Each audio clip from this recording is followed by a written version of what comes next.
Hey everyone, welcome to season 11 of the Tension Podcast. We are a show that acknowledges most of life and faith is lived in the tension between the two extremes. Each week we look at what many of us were taught growing up in evangelical churches. We weigh it against what our current culture is saying, and we try to find what Jesus has for us in the tension between the two. If we have met, my name is Jonathan Corona, and we're joined as always by our co-host, Mr. Eric Williams. Eric, go ahead and say hey to the people. Hey, typically I'm excited about controversial topics. Like I don't have a problem stepping into it, but there's sometimes where topics get like to the point where I'm not sure if I'm going to be like red-faced, angry, and my vein is going to bust out of my head and I'm going to have an aneurysm, or if it's just going to be too icky and I'm just going to want to like stay quiet and have my arms crossed in disgust the whole time. So we'll see how it goes. Well, I've never seen you stay quiet with your arms crossed, so there's that. I think the chances of you looking like the peach on my shirt right now before we're done is more likely than you sitting quietly with your arms crossed. Probably. Mentally in my head, It'll be like, oh, I'm sitting here with my arms crossed, and I'm quiet, and it'll feel like it's been an hour, and in reality, it's like 10 seconds. Then I get rage again. Well, hey, if you are new to us, this is episode 7 of an 8-episode season where we're looking at the idea that cultural Christianity is killing the American church. We spent the last 6 weeks talking about how different pieces of cultural Christianity are negatively impacting the American church. So if you like today's episode, we invite you to go check out those other 6 because we think you'll like those as well. After today, we've only got one more episode before we take our holiday break that we take between seasons. If you're new, one of the things we're trying to do every single week is start off by defining what we mean by cultural Christianity. You may have a different definition than we do, so it's important for us to get on the same page before we jump into a discussion. So our definitions of cultural Christianity, we define it in 2 ways. The first is spiritually immature Christians who have been discipled more by evangelical culture than the actual Bible. We've spent a couple weeks talking about that group the past few weeks. The second definition is Christians who are more concerned with applying their Christian preferences to the culture than they are in achieving unity in Christ with those who may have different preferences. Today's episode is a piece of that second group, the ones who are more concerned with their culture influence than, everything else. Before we get into it, if you like the show, please leave us a rating wherever you listen or watch. If you listen on Apple Podcasts, it'd be a huge help if you also wrote up a small review. So there's a review there as well. If you're watching on YouTube, make sure to subscribe and hit the like button on today's video. All right, so here's the big idea for today's episode. And we actually did a previous episode a couple seasons ago on this topic, but I think it's important to say it again. So we're going to take the big idea from that one and kind of bring it back in a different way. When we seek cultural influence over anything else, we will do whatever it takes to ensure we do not lose even an ounce of that influence. When we seek cultural influence over anything else, we will do whatever it takes to ensure we don't lose even an ounce of that influence. And that includes valuing charismatic pastors over the safety of women and children inside the church. Eric, are you red-faced yet? I'm sitting here with my arms crossed, disgusted at this point. No, tell me why. I will tell you because I think in the definitions that we've used, spiritually mature Christians, and then more Christians more concerned with applying their preferences to culture, it kind of, there's this cause and effect relationship or a therefore, right? Like we're trying to reap the benefits of Christianity in the majority for power. And I don't think that the majority of people would, or cultural Christians would say that, but over and over again, it kind of keeps coming back to, instead of like denying ourselves, instead of losing our life, laying down our life for Jesus type of thing. It's like we are conjuring up the words of Jesus or misrepresenting Christianity for our own gain and for our own power, or to keep power. And thinking about some of the names that we're going to be listing later, and not even just from a sexual scandal side, but from just in general a power scandal, when you confront people like this, or when they get confronted, there is a sense of defending, downplaying you, shooting you down, because they have so much. They're so high up on the mountaintop, on the pedestal, on the food chain, that they need to protect what they have at all costs, and that cost is obviously victims, but the other cost is like throwing away the actual tenets of Christ and just using the dogmatic preferences to go, nope, this is why I'm, justified in my actions. Yeah. Yeah. Yeah. I mean, it's going to be one of those days. Yeah. The idea of clergy sex scandals is nothing new. Do we need to have unfortunately, does there need to be a trigger warning here, just letting people know if this isn't, we're going to be talking about scandals of mostly men in power abusing mostly women and children, and in mostly inappropriate sexual ways. So if that's, yeah, we'll put that in the description too. But if you're here and you didn't read the description, there's your trigger warning for the next 30 minutes. And if that's not for you, we've got plenty of other episodes you can catch up on. We'll see you next week. Yep. Next week will be doozy. For decades, in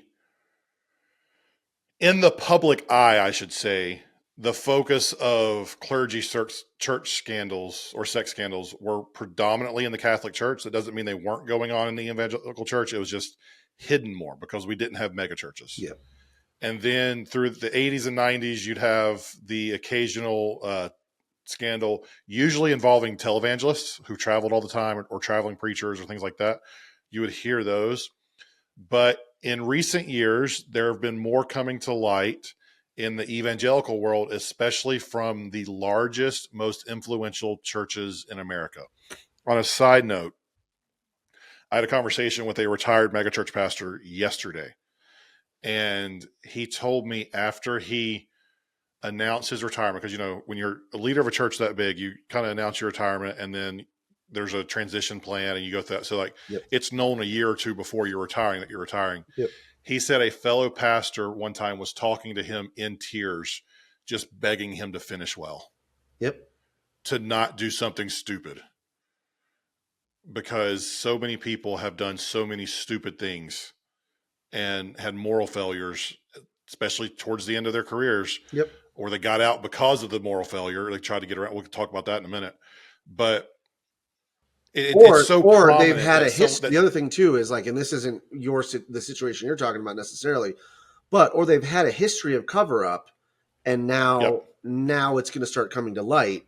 In the same way as looking back, not to get back into the whole cancel culture thing, but it's at some point you look back at either celebrities or movies. I think through the movies that we watched, I watched because I was a heathen non-church kid in the 90s and early 2000s, the raunchy comedies, and it's you would never be able to show those now, and it's but that comes out and you look back and you go, it didn't age well, it doesn't finish well. It's, man, there's things that are coming up now that's that probably should have been more transparent in the moment. Yeah. And so I'm going to talk through some of these scandals just so we can kind of see the depth of it. If you don't want to hear some of these details, I'm going to put the timestamp in the description below for where the next section starts. So you can just click that. We'll try to get that in there for you. But to give some context, here we go. Bill Hybels, James McDonald, Carl Lentz, Brian Houston, Ravi Zacharias, Johnny Hunt, Paige Patterson, Mike Bickle at IHOP Kansas City, Robert Morris at Gateway, Pete Wilson at Crosspoint, Kanakuk. I mean, I could keep going. I got to the letter K on my list here. It's A through K. I could have kept going to Z, but I didn't want to. Yeah. And the thing I want to stress here is that many of these scandals, if not all of them, came to light because the church or the organization tried to cover it up. Pete Wilson at Crosspoint's probably one of the lesser known names here, but he tried to resign claiming he was burnt out and couldn't lead from an empty well and got praised for it. Only it came out that he was empty because he'd been banging his assistant. Yikes. Ha! And had an affair with her and went through a divorce. Oh, the divorce came out not too long after he stepped down. So it's like, oh, okay. Robert Morris, earlier this year in 2024, at the age of 62, had child sexual abuse allegations raised against him. Come to find out, the alleged incident took place all the way back in 1982 with a 12-year-old child when Robert Morris was 21. The child abuse lasted until she was 16, and he was 25 when she told her parents.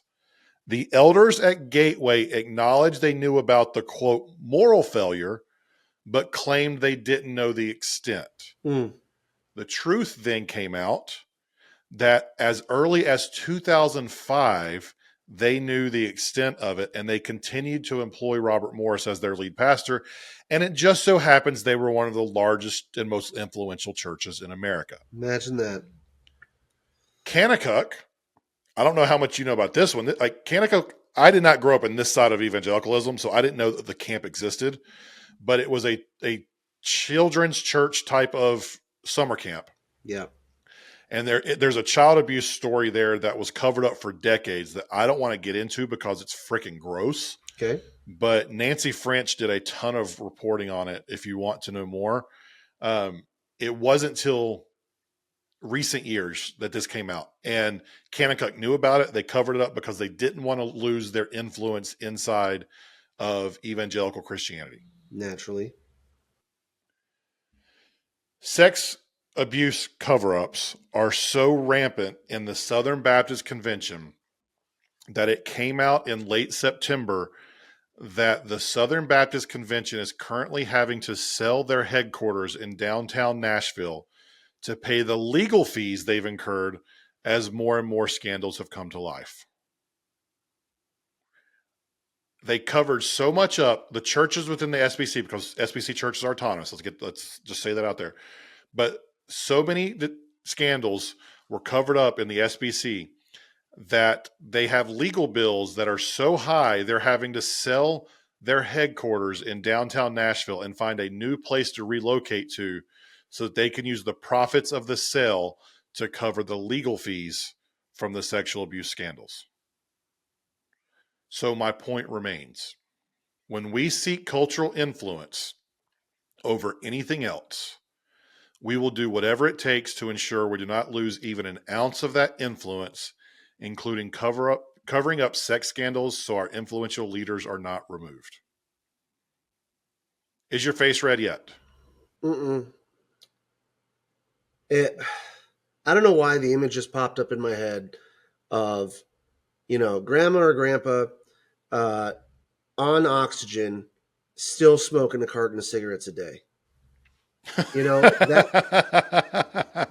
That's just that's what comes to mind when I think about these things. It's like, at what point is it a red effing flag that you are selling your headquarters because your legal bills are so expensive?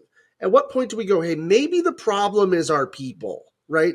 Maybe the problem is the people in leadership. Maybe we need to do something about this rather than, oh, you know what our problem is? Or maybe it's our approach. Yeah. Maybe it's the way we're looking at this is the wrong way. Yeah. Because you're like, our problem is we don't have enough money to cover our legal bills. Somebody in that boardroom needs to say, no, our problem is our freaking pastors can't keep their little Peters in their pants. All right. Can we fix that problem first? Let's go after that. Because let's try not to cover this up anymore. You have to go in there and remove the tumor. Take the tumor out.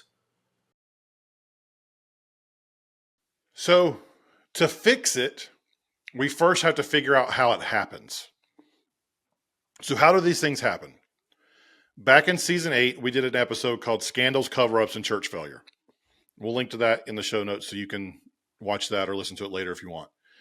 In that episode, we go into details on all these points I'm about to make, but we talk about how this happens, and we give a couple points, and I just want to cover them real quick.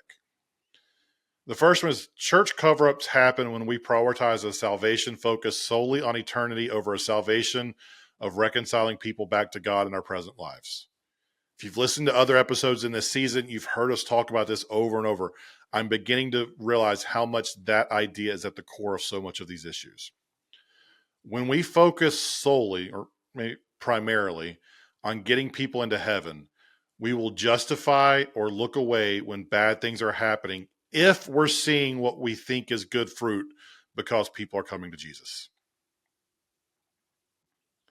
We will justify anything if we think people are getting saved because the ends justify the means.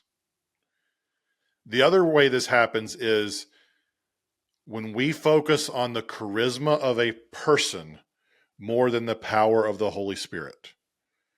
Last week we talked about how cultural Christians don't actually trust Jesus. This is yet another example of how cultural Christians don't trust Jesus to provide for them.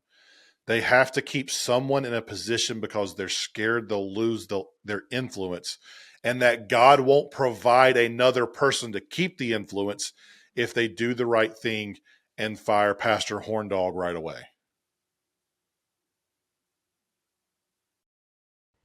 Is this where I'm jumping in? Yep. I think, yeah. And I'm not sure if it's derivative from one of these two. It probably is. But like the other aspect too, because I've worked in mega churches, and I know that you've dealt with mega churches and even just Hey, hang on. Let's stop there. Okay. I've worked in a church of about 1,800 to 2,000, and I've worked with churches that are about 3,000 to 5,000. What size was the church you just left a couple years ago? 10, like it was during COVID, so it was like 10 to 15. So depending on. Okay, but significantly larger than what I've done. Like Of the largest one of the churches top in in the America. nation. I've worked for two of the top 50 churches in the country. Okay, I just think that context is important. Yeah, and I've also been a matters. part of a church of 100. You know what I mean? Like, and a church plant of less than 50. So like, there are some similarities, but yeah, for sure, at scale, once it feels like the institution of the church, the 501c3 business gets, kind of quote unquote too big to fail, where you have a multi-million-dollar budget, you have a multi-million-dollar payroll, take away church aspect. You are employing families. You are bringing in money that is being transferred to foreign countries, to people that need help, the aid, all of that. Just the institution itself gets too, quote unquote, too big to fail. So there is a vested interest in covering up things because, we can't fail, right?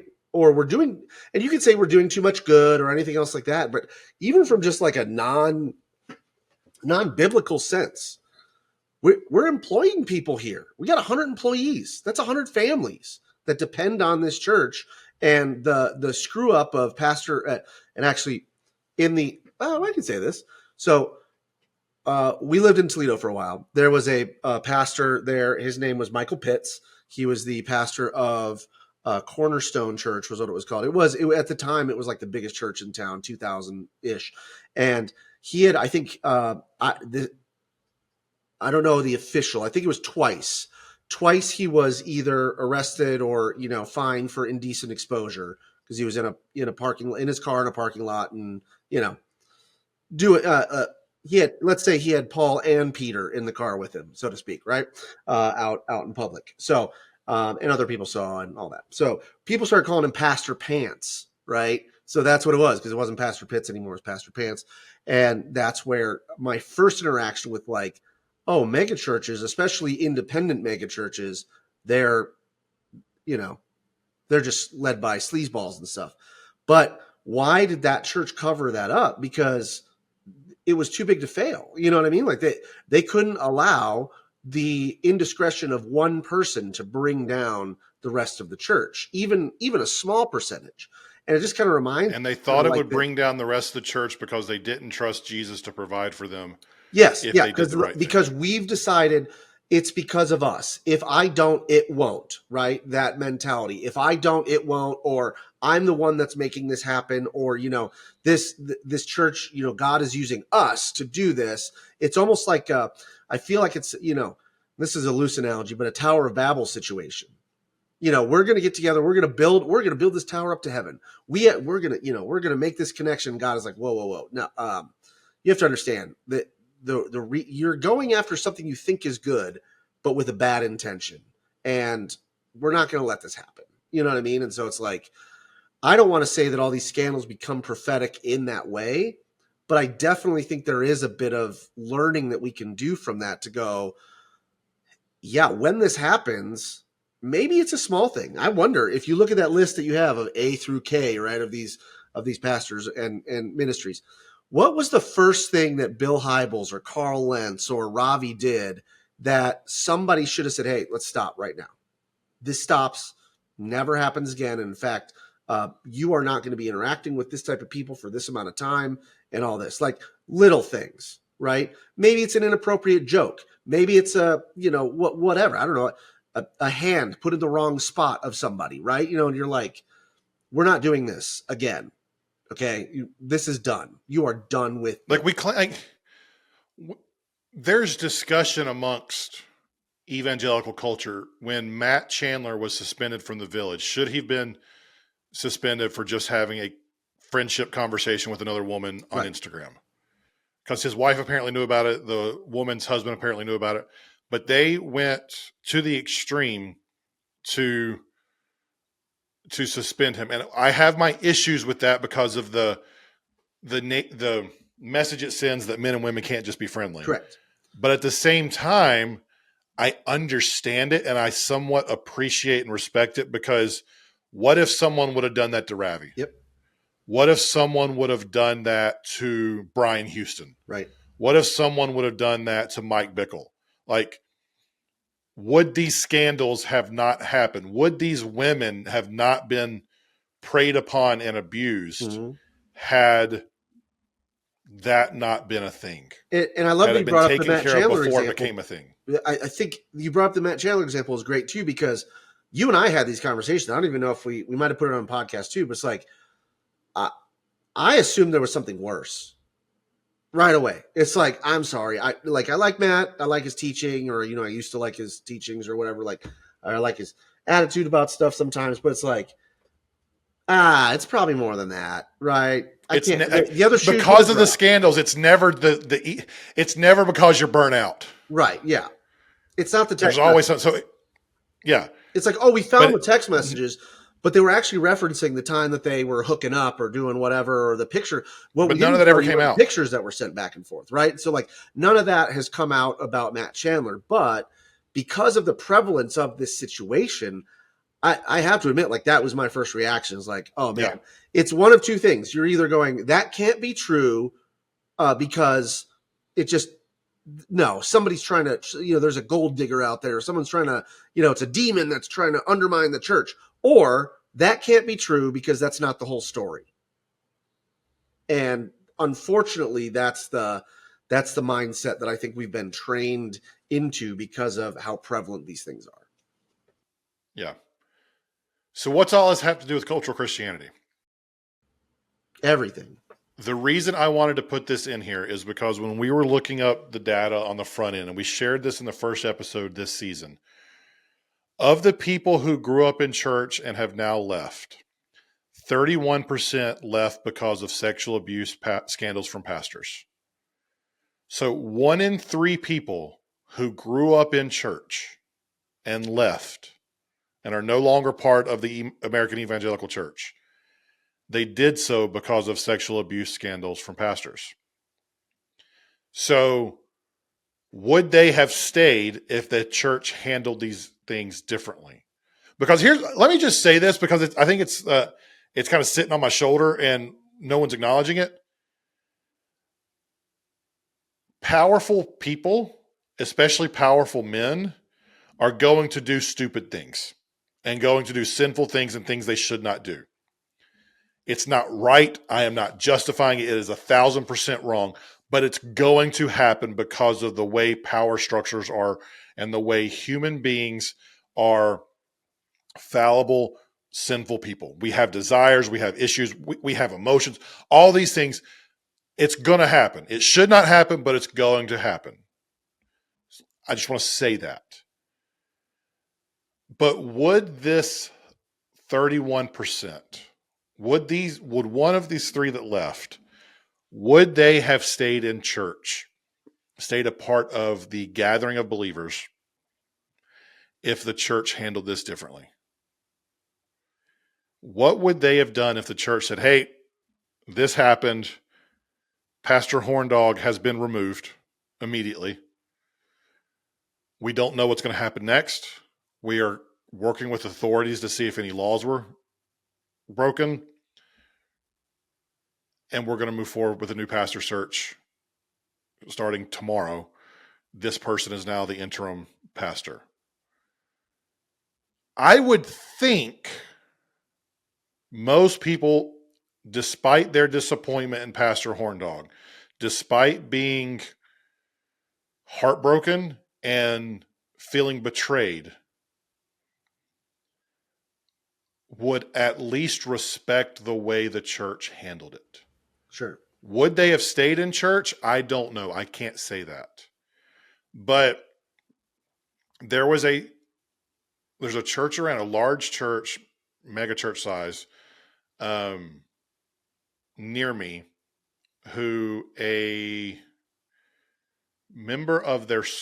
staff member of their school had a consensual sexual relationship with a high school student. So statutory rape, not anything. Like it was consensual. So doesn't justify. I'm just trying to give you the facts here. Sure. It was found out. He was fired immediately. They turned things over to authorities right away. He went and got another job actually in my town. And this was before it would show up on a background check. So the church in my town hired him. A couple months later, the authorities showed up asking for his computer and access to all these things. And they fired him immediately once they found out the allegations from the others, from the school. Month or two later, the investigation was done. He was arrested. Church in my town and the church associated with the school in Winston both put out statements, acknowledged everything that happened, showed that he was fired immediately, showed that they worked with authorities and that they supported what the conclusion they made, and that the school specifically put measures in place for any students who needed to have counseling or talk through something. They did everything to care for the students who were there.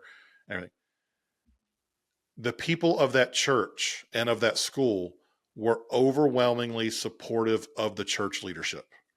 They were grateful for the church leadership because one bad person did something bad and they pulled out the cancer and they got rid of it. And they protected the other people around that so that they would have the resources needed in order to heal and grow from a traumatic accident. What would church look like? What would the reputation of the church in America be if that's how we handled this situation every single time it came up? I have to think there'd be a lot more people looking a lot more positively and trusting us if that's how we handled it. I'm trying to think of some of these other movies, but did you ever see the movie Yesterday? The one where the premise is, what if only one person ever remembered that the Beatles existed? And then No. they stole all their songs. Yeah, it's kind of a cheesy movie, but it's one of those where the premise is great, right? So the idea is some major electrical shock thing happens, and somehow everybody in the world has amnesia over the fact that the Beatles never existed. But this one guy who's a musician remembers them, and he remembers all the money or all the music and everything like that. So obviously, what does he do? He starts recording Beatles songs and playing it off as if it's. I remember the advertisements now. His, right? Yeah. Watched it. So, but one of the interesting things is he eventually like starts feeling guilty about this, and he realizes that this happened, and he goes out and he seeks out John Lennon, who obviously in our timeline is dead because he got murdered. But if John Lennon had never become a Beatle, the idea is, well, he never would have been What's murdered. the butterfly effect? It's Back to the Future. He never would have been. One thing changed. How much would things be different? All of that kind of stuff, like an early intervention on that type of thing.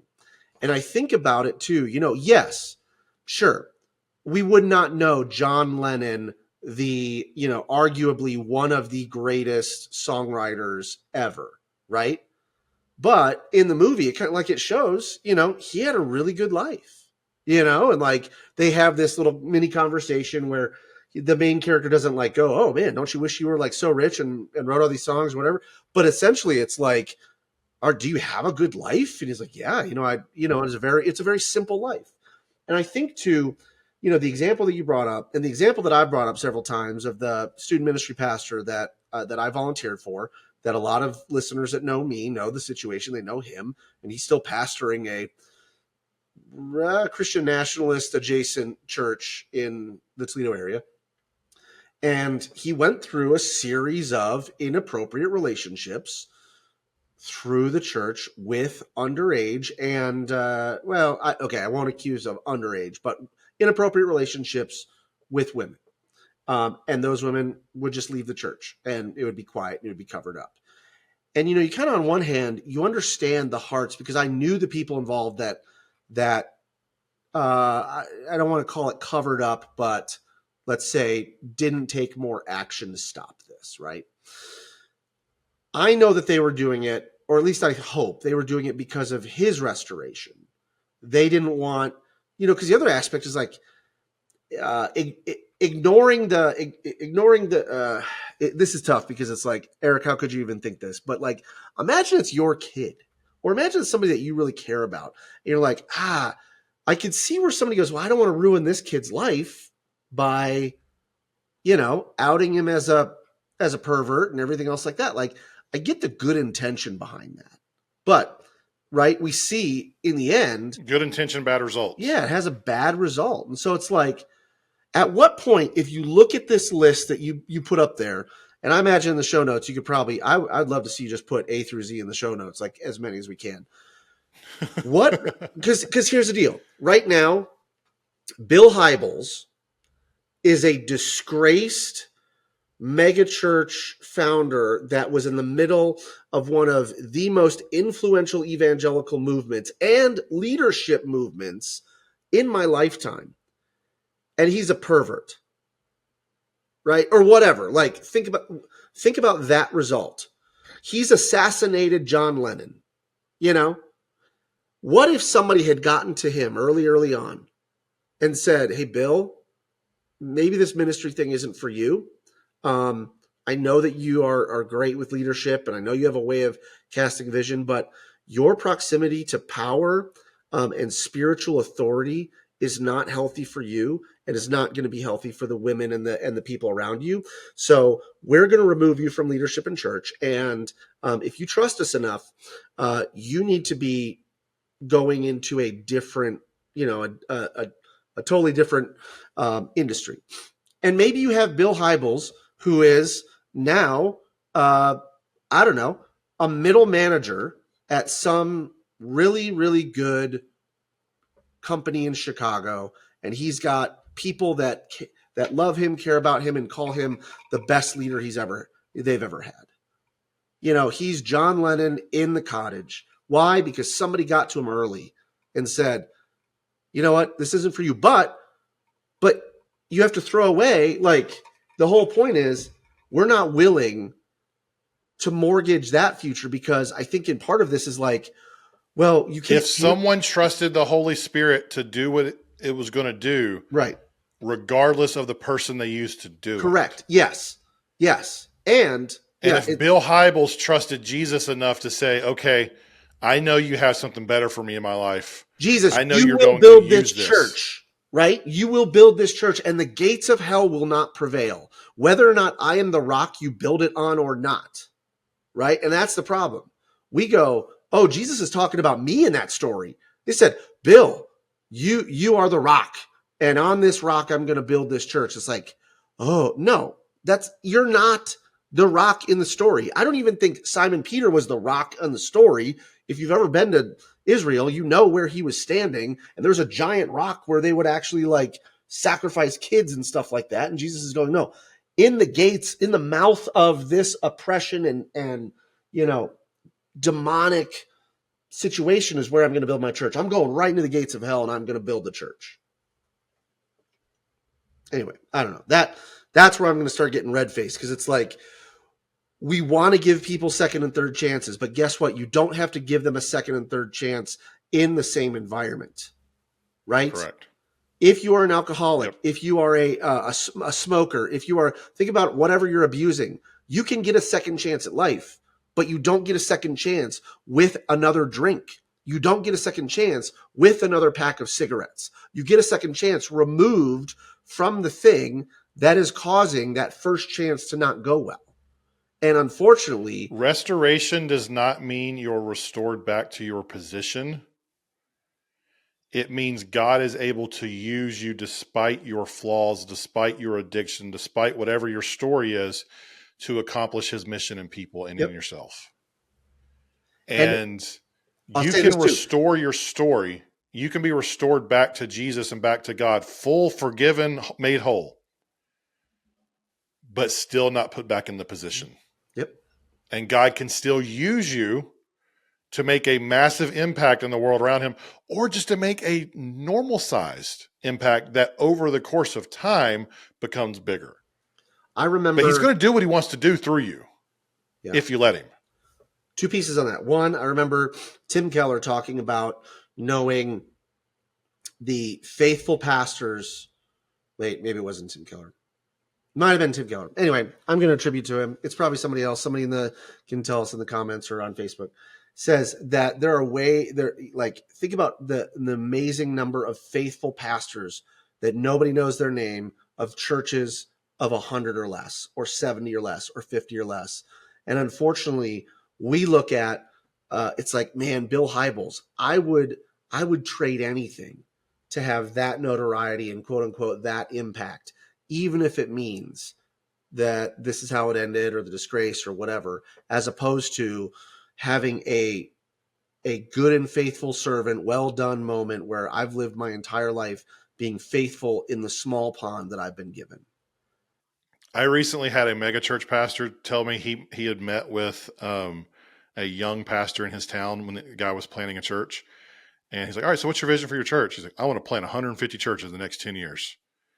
And the megachurch pastor just looked at him and he like, the same face you just made, but he goes, man, if you have 20 people who are faithfully following Jesus together and 2 elders who aren't cheating on their wives, you've got a dang good church there. It's a totally different mindset of what we believe success is in cultural Christianity.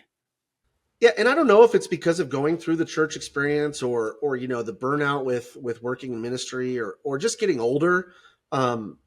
But like, even to the point where I'm like, man, I wanted this impact and this thing and this and everything like that. Now I'm kind of thinking like, I think if I can raise my children to be caring and respectful individuals that meaningfully contribute to the world around them, and make lives, make life better for the people they come in contact with, I think that's pretty damn successful. Now that feels very, very small compared to what I was doing and wanting to do, but now it feels way more important. And it's like, yeah, so I do, that means I'm going to work fewer hours and I'm not going to do the things that I was before. And I'm not going to like chase whatever title or anything else like that. It's like, I'm right now for the next 4 or 6 years, I'm going to be available for my kids and I want to help train them in the way that they should go to be able to be good citizens for the world around us. So a large portion of my church leadership comes from mega church backgrounds. We're a church of, I think we're at like 700-800 right now. We're growing, but we're at 700-800. And I was talking to our kids director a week or two ago, and she's like, we're getting too big. We're getting too big. I cannot know all these families. We're getting too big. We need to start a new church. Like, and so that's the thing that's actively going on within my church leadership, because they recognize, like, no, like, this isn't about building the biggest kingdom. This isn't about getting the most influence. This, like, we are, like, as a church, we're here to disciple people. The kids director, I'm here to partner with families. And if there are too many families here for me to know, then I cannot partner with them effectively. And the old school model will be like, well, you just need to train up more leaders and you got to lead the leaders. Where's your bench? And then the Are leaders you can lead the filling your family. bench? Who's on Right. the bench? And then it becomes, all right, we can get bigger if we get more leaders.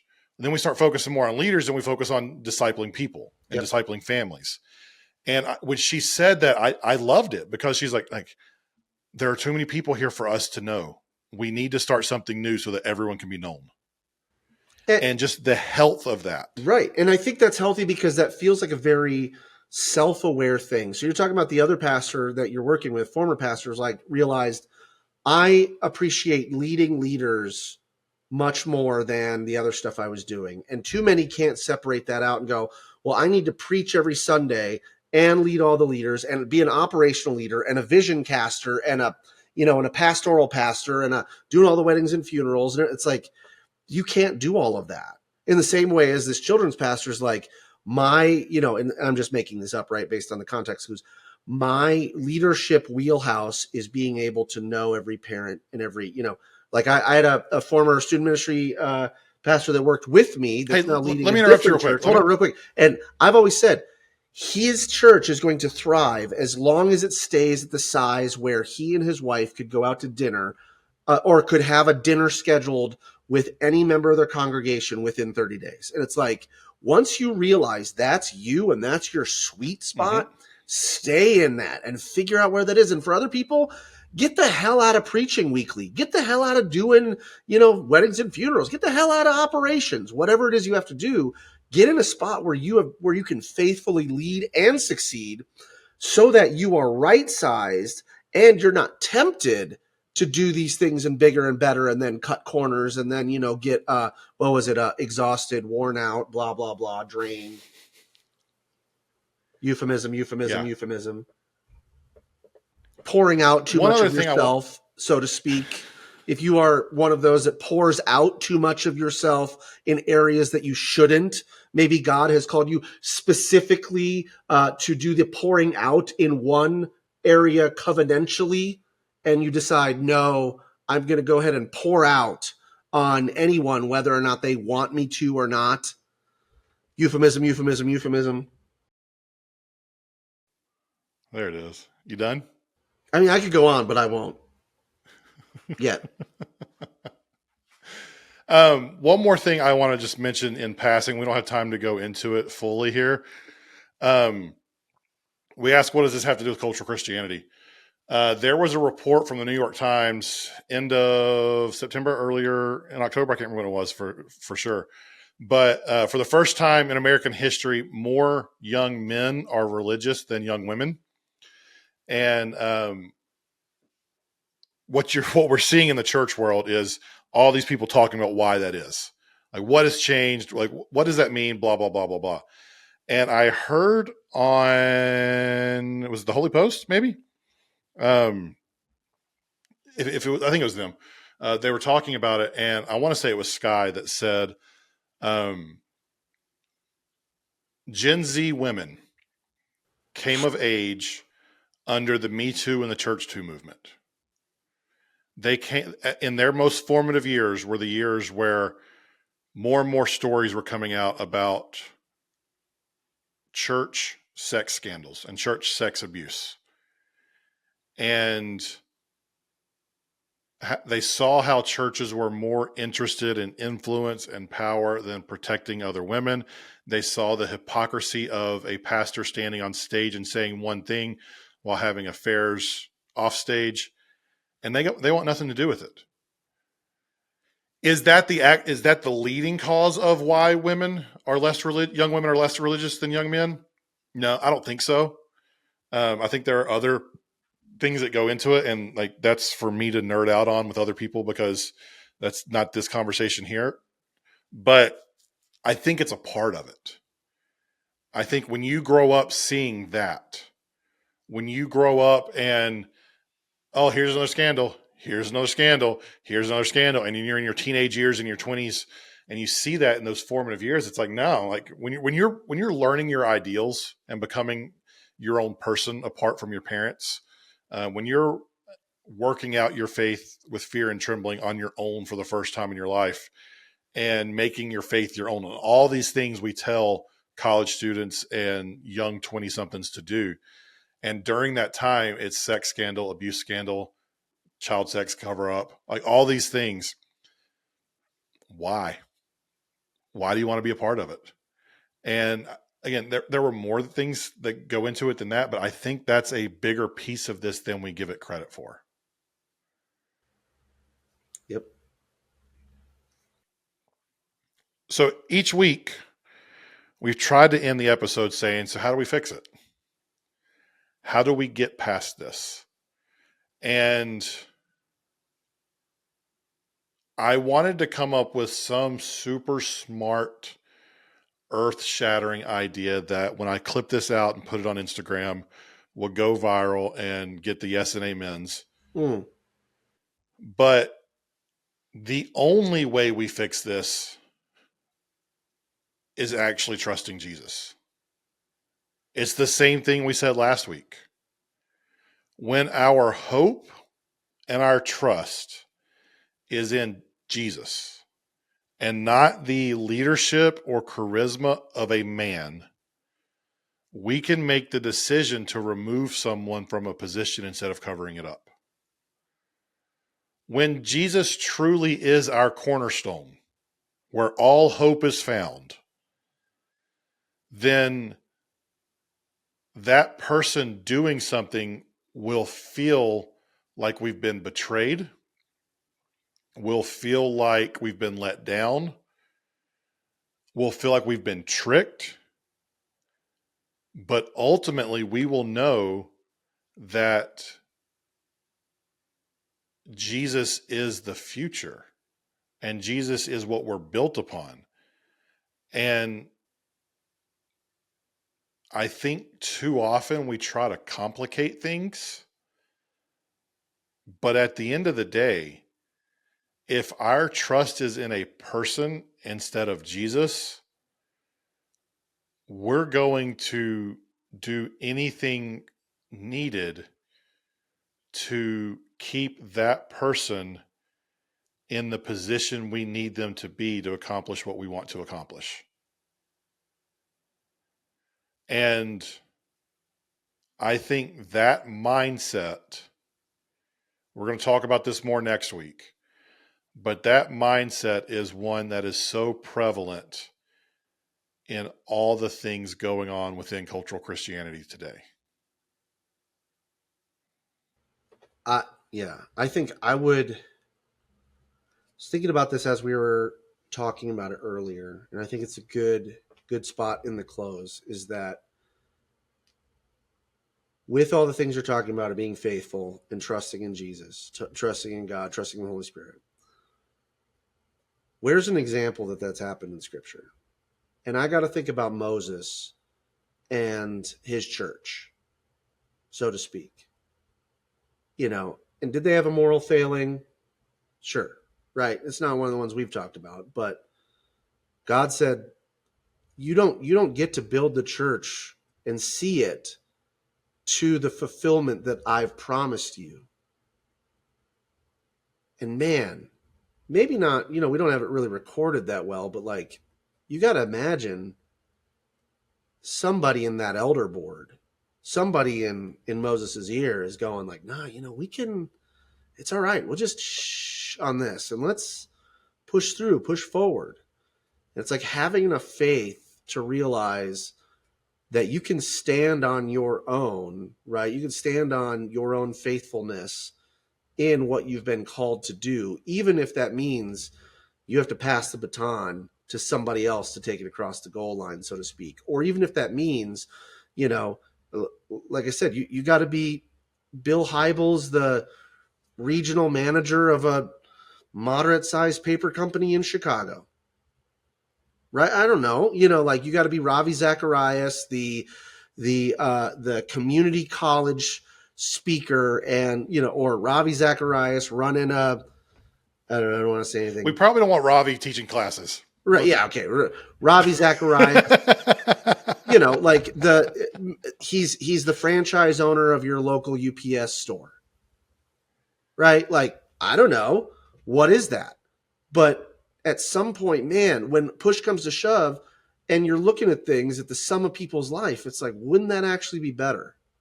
Yeah, probably would have. Or if God could lay that out and say, had this person not intervened, had I not stopped you from going to the promised land, had I not done this, this is what your life could have been. And it's like, man, I'm so glad that God helped me dodge that bullet, even though I thought it was going to be the promised land. It ended up being the thing that would drown me. And that's happened to me in my life, where I'm like, I'm glad that God has denied quote unquote opportunities for me, or pulled me back from it, however you want to call it, right? Or I missed out on the thing. It's like, because think of the things that could have happened in the negative. And I would just say, how do we fix this? Where do we go from here? The thing that I've dedicated myself to, after having a direct personal interaction with somebody who is on this path, right? I'm never going to let that happen again. If that ever comes up, you will not be covering up things for anything that I'm involved in charge of, volunteering for, have a voice in. And I'm not going to stand by and watch the voices of the victims be gaslit, be put down, be intimidated anymore. Because unfortunately, I didn't know that was happening.